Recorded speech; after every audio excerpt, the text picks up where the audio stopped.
भगवत गीता, जो कि एक पवित्र ग्रंथ है, हमें जीवन के मूल सिद्धांतों और आध्यात्मिक ज्ञान से परिचित कराती है। इसमें कर्म, भक्ति और ज्ञान का एक ऐसा संदेश है जो हमें जीवन में सही दिशा में आगे बढ़ने की प्रेरणा देता है।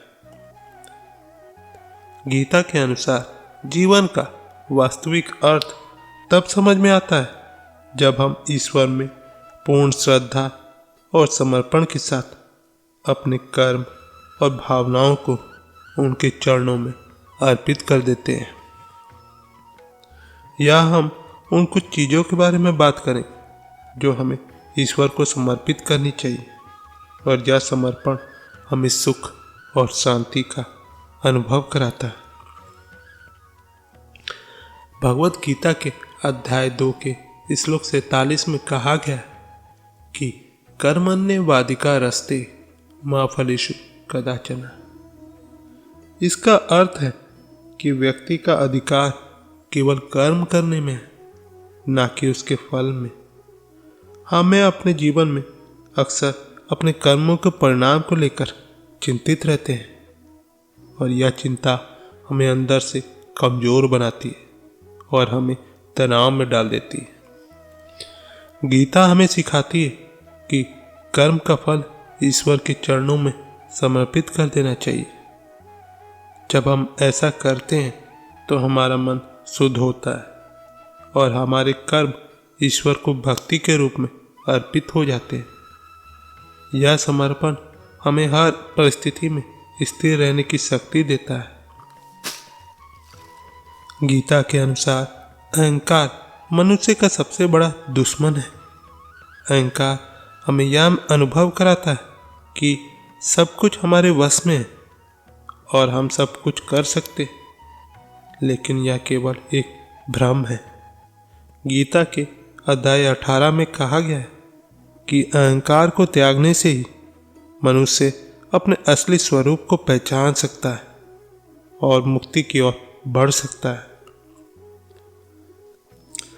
अहंकार को ईश्वर के चरणों में समर्पित करने का अर्थ है कि हम समझें कि हम केवल एक माध्यम हैं और असली कर्ता धर्ता ईश्वर ही है। जब हम अपने अहंकार उनके चरणों में अर्पित करते हैं तब हमारा मन हल्का हो जाता है और हम सच्चे भक्त बन पाते हैं। भगवत गीता में कहा गया है कि भय व्यक्ति का विकास में सबसे बड़ी बाधा है। भय हमें अपने सपनों को पूरा करने से रोकता है और हमें निर्णय लेने में असफल बनाता है। गीता के अनुसार भय का मूल कारण ईश्वर पर विश्वास की कमी है। जब हम अपने भय को ईश्वर के चरणों में समर्पित करते हैं तब हम ईश्वर की शक्ति को अपने जीवन में अनुभव करते हैं। यह समर्पण हमें याद दिलाता है कि ईश्वर हमारे साथ है और हर परिस्थिति में हमें सुरक्षित रखते हैं। हर व्यक्ति के जीवन में दुख और दर्द का सामना होता है। यह दुख कभी हमारे अपनों से जुड़ा होता है तो कभी हमारे सपनों और इच्छाओं से। लेकिन भगवत गीता हमें यह सिखाती है कि दुख को अपने अंदर संजो कर रखना व्यर्थ है। अध्याय 9 में कहा गया है, सर्वधर्मों परित्यज्य मामेकम शरणम प्रजा। इसका अर्थ है कि सब कुछ छोड़कर केवल ईश्वर की शरण में आना चाहिए। जब हम अपने दुख और दर्द को ईश्वर के चरणों में समर्पित करते हैं तब हम उस वेदना से मुक्ति पाते हैं और एक नई ऊर्जा के साथ अपने जीवन का सामना करते हैं।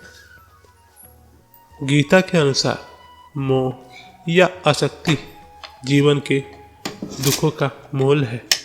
मोह हमें भौतिक वस्तुओं और संबंधों के प्रति कमजोर बनाता है।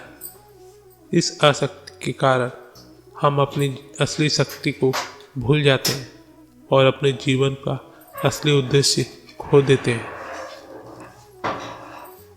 भगवत गीता का अध्याय 3 में कहा गया है कि अपनी मोह माया को त्यागना और ईश्वर के चरणों में समर्पित करना ही व्यक्ति को मुक्ति की ओर ले जाता है।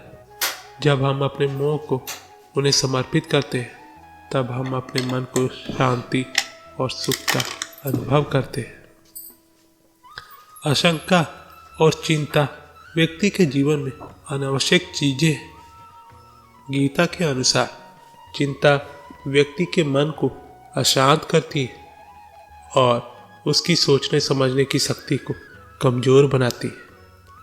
जब हम अपनी चिंता और आशंकाओं को ईश्वर के चरणों में समर्पित करते हैं तब हम ईश्वर के प्रति अपने विश्वास को मजबूत करते हैं।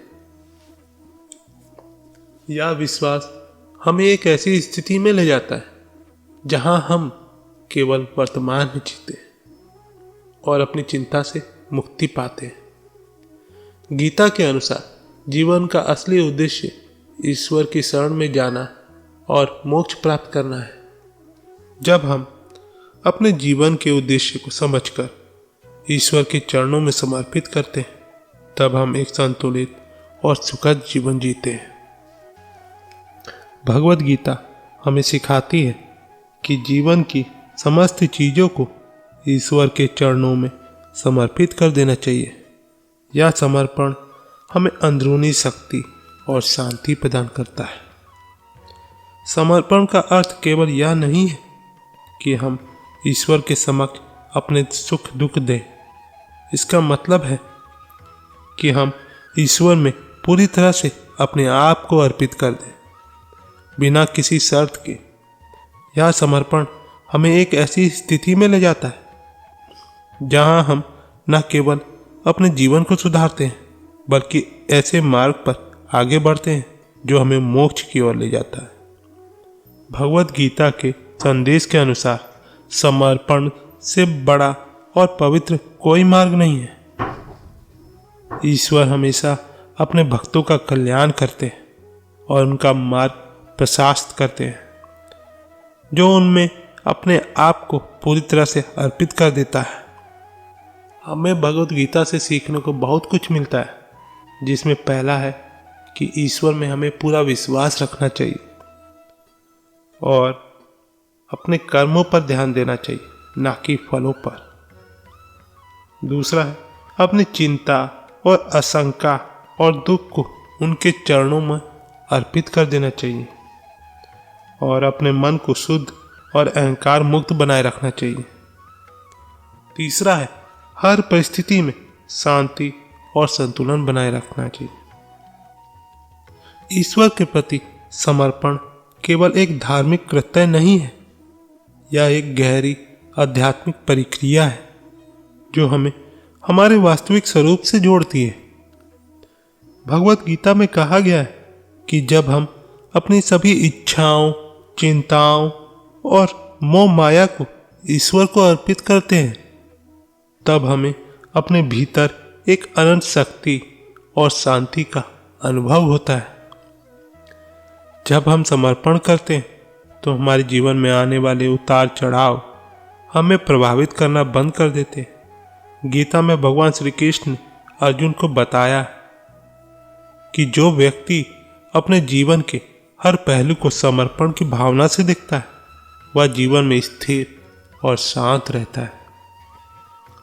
समर्पण का मतलब है कि हम अपने अहंकार और आत्म केंद्रित सोच को त्यागते हैं। यह प्रक्रिया हमें यह समझने में मदद करती है कि हमारे जीवन में होने वाली हर घटना एक बड़ी योजना का हिस्सा है। समर्पण करने से हमारे भीतर यह विश्वास मजबूत होता है कि जो भी होगा वह ईश्वर की मर्जी से होगा और उसमें हमारा ही भला होगा। यह विश्वास हमारे भय को समाप्त करता है और हमें निडर बनाता है। गीता हमें समर्पण करने के सरल और प्रभावी तरीके सिखाती है। चाहे आप कोई भी कार्य करें, उसे ईश्वर को समर्पित करने की भावना से करें। यह भावना आपके कर्म को पवित्र बनाती है। ध्यान और प्रार्थना समर्पण की प्रक्रिया को मजबूत करते हैं। प्रार्थना के माध्यम से हम ईश्वर से जोड़ते हैं और ध्यान के माध्यम से हम अपने मन को शांत करते हैं। अपने विचारों और भावनाओं को निरीक्षण करें, उन चीज़ों को पहचानें जो आपको परेशान कर रही और उन्हें ईश्वर के चरणों में छोड़ने का प्रयास करें। भक्ति का मार्ग समर्पण का सबसे सरल और प्रभावी माध्यम है। भगवान श्री कृष्ण ने कहा है कि जो भक्त पूरी श्रद्धा और भक्ति के साथ उनकी शरण में आता है वह उनकी कृपा से सभी बंधनों से मुक्त हो जाता है। जब हम ईश्वर की चरणों में पूरी तरह से समर्पित हो जाते हैं तो हमारा जीवन सकारात्मक बदलावों से भर जाता है। समर्पण करने से हमारे भीतर छिपा हुआ क्रोध, ईर्ष्या और अहंकार समाप्त हो जाता है। हमारा मन शुद्ध और शांत हो जाता है। ईश्वर में पूर्ण विश्वास हमें हर परिस्थिति में निर्भय बनाता है। हमें जीवन की हर चुनौती का सामना धैर्य और संतुलन के साथ करते हैं। जो व्यक्ति ईश्वर में समर्पित होता है वह बाहरी दुनियाओं की चिंताओं से मुक्त होकर अपने भीतर सच्चे सुख और शांति का अनुभव कराता है। गीता में श्री कृष्ण कहते हैं, जो व्यक्ति अपने समस्त कर्म, मोह और दुख को ईश्वर को अर्पित कर देता है वह इस संसार के बंधनों से मुक्त होकर मोक्ष की प्राप्ति करता है। समर्पण केवल एक घटना नहीं है, यह एक यात्रा है। यह यात्रा हमें हमारी आध्यात्मिक शक्ति, शांति और ईश्वर के प्रति गहन प्रेम से जोड़ती है। जब हम समर्पण करते हैं तो हमारा जीवन सरल और सुखद हो जाता है। ईश्वर के चरणों में समर्पण करने का अर्थ यह नहीं है कि हम अपने कर्तव्य से भाग जाएं। इसके विपरीत यह हमें हमारे कर्तव्य को और अधिक निष्ठा और ईमानदारी से निभाने की प्रेरणा देता है। तो दोस्तों, आइए इस प्रार्थना के साथ समर्पण की प्रक्रिया को शुरू करें। हे प्रभु, मैं आपके चरणों में अपने सभी दुख, चिंता और मोह को समर्पित करता हूँ। मुझे आपकी शरण में शांति और सुख का अनुभव हो। मेरे कर्म, मेरे विचार और मेरे जीवन आपके लिए ही समर्पित हो। कृपया मुझे सन्मार्ग पर चलने की शक्ति दे। ईश्वर के प्रति समर्पण का यह भाव हमें सच्चे सुख और संतोष की ओर ले जाता है। आइए हम अपने जीवन की हर चिंता और मोह को उनके चरणों में अर्पित कर दें और सच्चे भक्त बनकर जीवन का आनंद लें। तो दोस्तों, आज की वीडियो बस यहीं तक की थी। अपना ख्याल रखिएगा और हाँ, वीडियो पसंद आती है तो लाइक, शेयर, सब्सक्राइब, कमेंट करना ना भूलें। मिलते हैं आपसे अगले वीडियो में। धन्यवाद। जय श्री कृष्ण।